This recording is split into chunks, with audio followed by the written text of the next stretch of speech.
Decision 2024 now, Nikki Haley is no longer running for president. She dropped out of the race earlier today, setting a path for a Donald Trump and Joe Biden rematch this fall. With that in mind, let's go live right now in the studio with KWWO reporter Emily Moss with what's next as we continue our countdown to November. Nikki Haley's announcement was expected following her performance on Super Tuesday, but it does open the playing field in the months ahead for which candidate can get those moderate or independent voters. In a Des Moines Register poll back in January before the Iowa caucus, just 23% of Nikki Haley supporters say they would pick Trump over Biden if it came down to it. This week, in a new Des Moines Register poll, Iowans were asked if there was an election today, how would you vote?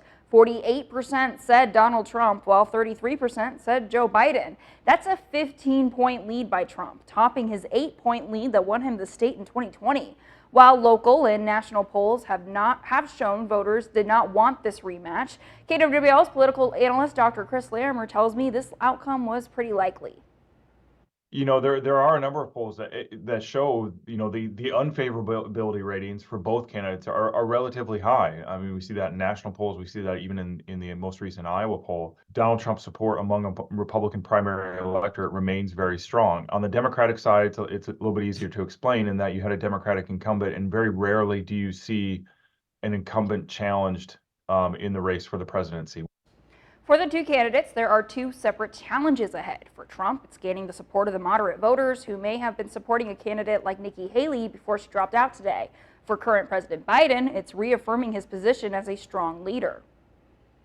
Voter enthusiasm numbers have been consistently low for the Biden campaign relative to the Trump campaign. And so you would expect him to be out on the campaign trail, being more visible and talking about these projects in a way that gets voters excited, or at least reminds voters of some of the things that his administration has done over the last 3 years. Dr. Larimer tells me he predicts Biden will use tomorrow's State of the Union address to reach unsure voters, even the ones within his own party. In the Des Moines Register poll released yesterday, 52% of responding Iowa Democrats said they felt the country was going on the wrong track. And fewer than 1/3 of all Iowans polled say they approve of how Joe Biden is doing while in office. Ron, Elizabeth? All right, Emily, very interesting. We'll see what happens in November.